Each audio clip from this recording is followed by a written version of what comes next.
Nosotros somos el equipo Ergonautex, provenientes de Canarias, más concretamente de la isla de Tenerife. En nuestro instituto, el IES Clavijo, nos encanta participar en proyectos de robótica, sobre todo relacionados con satélites, software y hardware libre. El equipo está formado por Diego, David, Jorge, Antonio, Adrián y yo, Nayeri. ¿Alguna vez han comparado las comunicaciones por láser con las que van a través de ondas de radio?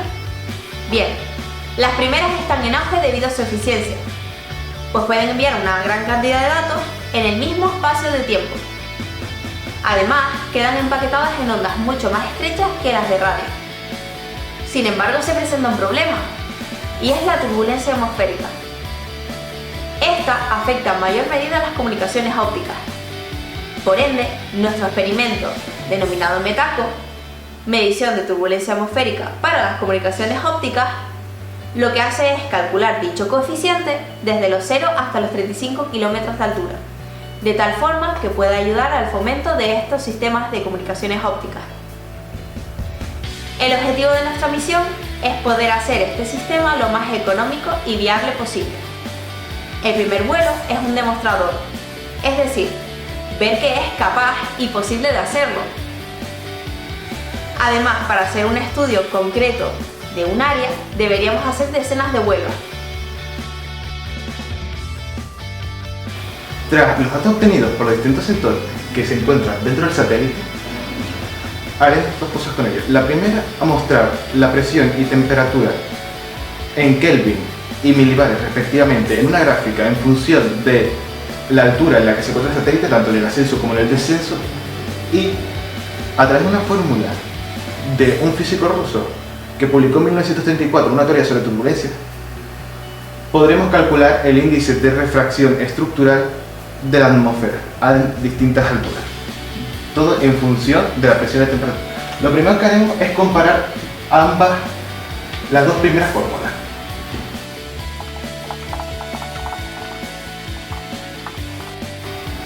Tras esto, despejamos el índice estructural en función de la temperatura y despejamos en la tercera fórmula. Tras haber despejado esto y obtener esto, podremos obtener el índice estructural de refracción, con el cual podremos saber la ligera variación del índice de refracción a distintas capas de la atmósfera. Bueno, yo soy Jorge y os voy a hablar sobre la electrónica de nuestro satélite. Nuestra cápsula contiene varios sensores, entre los que se incluyen varios sensores de temperatura y de presión. También contamos con sensores de polvo de PM10, también para gases como el CO2 y partículas orgánicas. Y bueno, contamos con un GPS y una cámara. Y es que vamos a también fotografiar la curvatura de la Tierra conforme ascendemos. Todo esto está controlado por medio de una Raspberry Pi 4 que se observa aquí. Y es que teníamos varias opciones, pero la Pi 4, al tener varios puertos serial y ser perfectamente compatible con la cámara, pues era la mejor opción. Aunque también contamos con una Pi Pico que vamos a usar para controlar el sensor de polvo con mayor facilidad. Todo nuestro satélite, bueno, prácticamente todo nuestro satélite está programado en Python, aunque la Pi Pico sí que va con el C del Arduino. Adicionalmente, tenemos un sistema para calentar las baterías, ya que al llegar a ciertas temperaturas, pues las baterías van a dejar de funcionar bien y las calentaremos con una manta térmica que alimentaremos por medio de paneles solares. Yo soy Antonio y les voy a hablar sobre el diseño del satélite.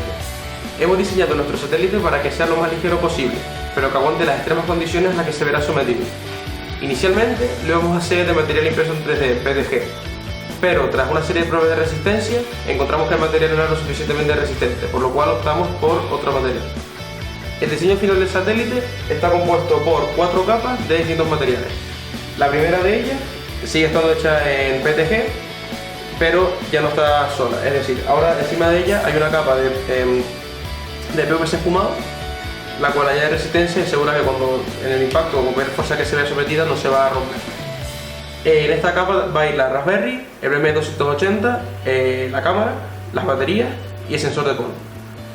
La siguiente capa tiene un diámetro un poco más inferior a la anterior para que el satélite tenga forma de pirámide con base hexagonal.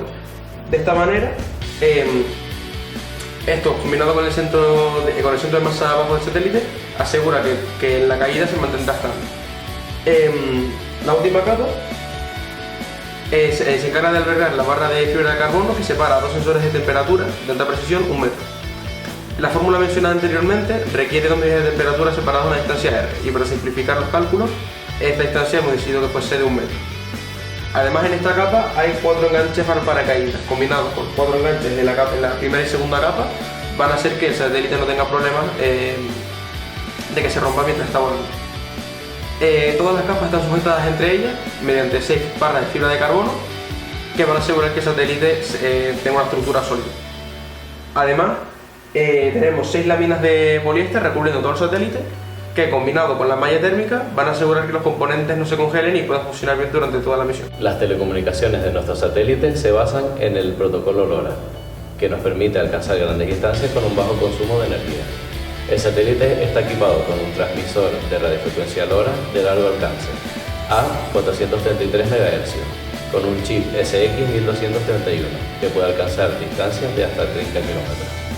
Estamos optimizando una antena para detectar las comunicaciones a distancias mayores con ayuda de los técnicos del IACTEC, con los que tendremos una entrevista durante estos días.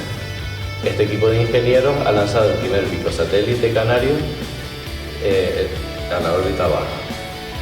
Los datos enviados por el satélite se recibirán en una estación de tierra para almacenarlos y realizar los estudios posteriores. Como misión principal tendremos el estudio de las interferencias atmosféricas con comunicación láser.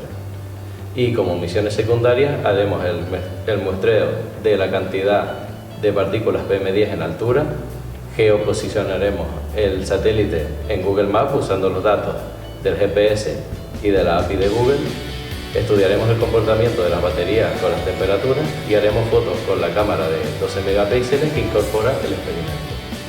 También construiremos un nodo LoRaWAN para enviar los datos de la misión a TTN. Para ello usaremos uno de los módulos SX2131 conectado a una Raspberry Pi 3 y graficaremos los datos en tiempo real al TTN. En cuanto a la resolución de problemas y a la realización de pruebas, a lo largo del desarrollo del proyecto surgieron 3 principales focos de dificultades. El primero fue la realización de pruebas de resistencia y tenacidad del modelo. Debido a la inesperada fragilidad del PTG, el material que íbamos a utilizar al principio, y a las pruebas que realizamos que dejaron en evidencia la inhabilidad del modelo para resistir caídas de tan solo 2 metros de altura, se decidió cambiar el material por metacrilato para la protección de la cámara, PVC espumado para la estructura en general y barras de fibra de carbono para las partes más frágiles de la estructura. El segundo foco fue la operatividad del GPS y la elección de una Raspberry. El GPS fue una fuente constante de problemas a la hora de desarrollar el código para el satélite. Finalmente se optó por un GPS de Adafruit, el cual daba muchos menos problemas a la hora de conectarse a la red de satélite. La Raspberry elegida inicialmente era una Raspberry Pi 0. Sin embargo, debido a que el conector de la cámara no era compatible con este modelo, tuvimos que cambiarlo. Finalmente, el tercer foco fueron las telecomunicaciones. En un principio se iba a conectar la estación de tierra con el satélite, habiendo un Arduino con Dragino en tierra y una Raspberry Pi 0 con LoRa en el satélite. Sin embargo, debido a lo excesivo que podía llegar a ser la distancia, se decidió desarrollar la estación de tierra con el Raspberry Pi 4 con un módulo LoRa. Esta misma estación de tierra contaría con un nodo LoRaWAN, el cual serviría para enviar los datos a TTN, Teaching Network.